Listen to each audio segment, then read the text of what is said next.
যিমানে সময় বাগৰিছে সিমানে যোৰাবাটত এক উত্তেজনাময় পৰিৱেশ দেখিবলৈ পোৱা গৈছে আৰু এই মুহূৰ্তত যদি আমি চাওঁ কেব চালক সন্থাৰ সমান্তৰালকৈ অসমৰ যি চালক সন্থা আৰু আন যিসমূহ সংগঠন নেতা আছে সকলোৱে এই মুহূৰ্তত মূল যি ৰাজপথ আছে মূল ৰাজপথত তেখেতসকলে বহি লৈ পেলাই প্ৰতিবাদ কৰা পৰিলক্ষিত হৈছে।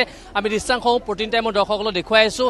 এয়া এনেদৰে তেখেতসকলে যি মূল ৰাজপথ আছে এই মূল ৰাজপথত তেখেতসকলে বহি পেলাই তেখেতসকলে এই মুহূৰ্তত প্ৰতিবাদ কৰা পৰিলক্ষিত হৈছে আৰু কোনো পধ্যে যাতে মেঘালয়ৰ গাড়ী অসমত প্ৰৱেশ কৰিব নোৱাৰে তাৰ কাৰণে প্ৰতিবাদ কৰা পৰিলক্ষিত হৈছে। কি ক'ব? চাওক, আমি আলোচনাটো আমি ৰাজপথত বিচাৰিছিলোঁ। এচিৰ কোঠালিত আলোচনা কৰিলে এই যে অসমৰ নাগৰিকৰ অসমৰ এই ড্ৰাইভাৰ চালকসকলৰ সমাধান কেতিয়াও নহয়। এইবাৰ সমাধান চুক্তি স্বাক্ষৰ হ'ব লাগিব। আমাৰ দাবীসমূহ মানিব লাগিব। নাগৰিকৰ ভৱিষ্যতৰ কথা আছে আৰু ভৱিষ্যতৰ কথা চিন্তা কৰি আলোচনা ৰাজপথত হ'ব লাগিব। এয়া আমাৰ মূল দাবী। আৰু আমি দেখুৱাইছোঁ এই ক্ৰমান্বয়ে সময় বাগৰিছে সিমানে উত্তেজনাময় হৈ পৰিছে আৰু এই মুহূৰ্তত যদি আমি চাওঁ দৃশ্যাংশ দেখুৱাইছোঁ এই মুহূৰ্তত সকলোৱে মূল যিটো মূল পথ অৱৰোধ কৰিবৰ কাৰণে সকলো আগবাঢ়ি গৈছে আৰু মূল যিটোক আমি কৈছোঁৱে যে যি যোৰাবাট আছে যোৰাবাটত যিমানে সময় বাগৰিছে সিমানে বৰ্তমান সময়ত এক উত্তেজনাময় পৰিৱেশে বিৰাজ কৰা পৰিলক্ষিত হৈছে আৰু যিটো মূল পথ সেই মূল পথলৈ সকলো বৰ্তমান সময়ত প্ৰতিবাদকাৰী এনেদৰে ৰাওনা হোৱা পৰিলক্ষিত হৈছে। আমি দৃশ্যাংশ প্ৰতি টাইমৰ দৰ্শকসকলক দেখুৱাইছোঁ। কিছু সময় পূৰ্বে উপ মুখ্যমন্ত্ৰীগৰাকী যিটোকে বৈঠকৰ কাৰণে তেখেত ৰাওনা হৈছিল আৰু এই মুহূৰ্তত পঠোৱা হৈছে। আমি দৃশ্যাংশ দেখুৱাইছোঁ এয়া চালকসকল আছে। চালকসকলে মেঘালয়ৰ যিখন বাহন আছিল অসমত যিটো প্ৰৱেশ কৰিবলৈ চেষ্টা কৰিছিল আৰু যিমানে দেখিছোঁ আমি এয়া দৌৰি তেখেতসকলে খেদুৱাই পঠোৱাৰ ব্যৱস্থা কৰিছে।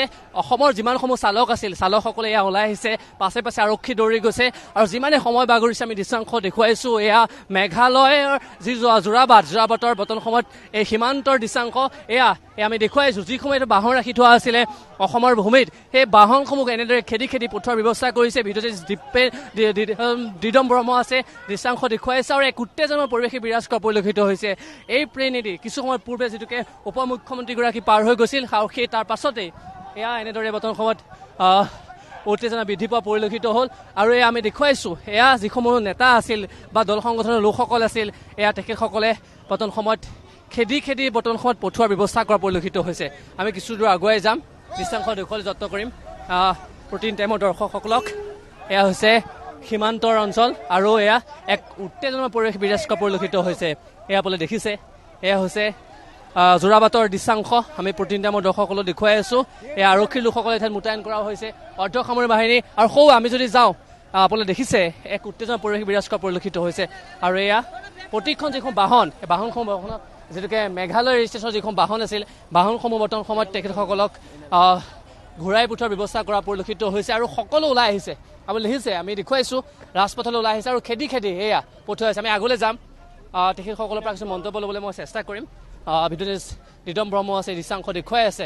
চালকসকলে কি মন্তব্য কৰে মই তেখেতসকলক কাষলৈ যাবলৈ চেষ্টা কৰিম, মন্তব্য ল'বলৈ চেষ্টা কৰিম। কি কয় তেওঁলোকে কাষলৈ যাবলৈ চেষ্টা কৰিম। কেৱল হিমন্ত বিশ্ব শৰ্মা এজন খিলঞ্জীয়া বিৰোধী মুখ্যমন্ত্ৰী, খিলঞ্জীয়াৰ বিৰুদ্ধে তেখেতে কথা কয়। আজি যদি বিহাৰী সম্প্ৰদায় বা অন্যান্য সম্প্ৰদায়ৰ লোকক আক্ৰমণ কৰিলেহেঁতেন তেতিয়াহ'লে হিমন্ত বিশ্ব শৰ্মা দৌৰি আহিলেহেঁতেন, দিল্লীৰ পৰা তেখেত দৌৰি আহিলেহেঁতেন। কিন্তু আজি এতিয়ালৈকে 3টা দিন পাৰ হ'ব হ'ল, কিন্তু এতিয়ালৈকে তেখেতৰ খা খবৰ নাই। আৰু যোৱাকালি কি কৰিছে আমাৰ সন্মানীয় সাংসদ ৰাজ্যসভাৰ সাংসদ যোগেন মহান ডাঙৰীয়াই কৈছে অসমীয়াক আক্ৰমণ কৰাটো এটা সৰু ঘটনা, অতি লাজৰ বিষয়। এজন অসমীয়া হিচাপে অতি লাজ পাইছোঁ। আমি যদি এনেকুৱা মেৰুদণ্ডহীন ৰাজনৈতিক নেতা, ছেলফিছ ৰাজনৈতিক নেতা আমি পাওঁ তেতিয়াহ'লে অসমত আৰু আমি অসমীয়া জীয়াই থাকি লাভ নাই। চালকসকল সুৰক্ষিত নহয়, অসমীয়া অকল মেঘালয় নহয়, আজি নাগালেণ্ড কওক, আজি ত্ৰিপুৰা কওক, আজি অৰুণাচল কওক, আজি য'তে কওক 7 ভনীত অসম সুৰক্ষিত নহয়। অসম ক'ত গুৱাহাটী মহানগৰীত সুৰক্ষিত নহয়। সিদিনা MLA জিকাৰ পিছত বিজয় গুপ্তা ডাঙৰীয়াৰ ভেউনীয়া গুণ্ডাই অসমীয়াক পিটিছে। তাৰপিছত আমি অসমীয়া কেনেকৈ সুৰক্ষিত হ'ম? আৰু আমাৰ অসম চৰকাৰখনে কি কৰে, সদায় আলোচনা কৰিম কয় পিছুৱাই থাকে। আমাক কথা হৈছে আমাক সুৰক্ষা লাগিব, অসমৰ চালকসকলক সুৰক্ষা লাগিব, অসমৰ জনসাধাৰণক সুৰক্ষা লাগিব। অসমৰ হিমন্ত বিশ্ব শৰ্মাৰ মিছলীয়া চৰকাৰ, এই মিছলীয়া গাড়ী নচলিব। তেওঁ কৈছে যে চালকসকল সুৰক্ষা বিচাৰিছে, পৰ্যটকসকলৰ সুৰক্ষা বিচাৰিছে, যাৰ কাৰণে বৰ্তমান সময়ত এই ঠাইত এনেকৈ জংগী হৈ পৰিলক্ষিত হৈছে। আমি দৃশ্যাংশ প্ৰতি টাইমৰ দৰ্শকসকলক দেখুৱাই আছোঁ। এয়া যোৰাবাটৰ দৃশ্যাংশ। যোৰাবাটত যিমানে সময় বাগৰিছে সিমানে ক্ৰমান্বয়ে বৰ্তমান সময়ত এই ঠাইত উত্তেজনাৰ পৰিৱেশে বিৰাজ কৰা পৰিলক্ষিত পুৱাৰ ভাগৰ যিটোকে আমি দৃশ্যাংশসমূহ প্ৰতি টাইমৰ দৰ্শকসকলক দেখুৱাই আছোঁ।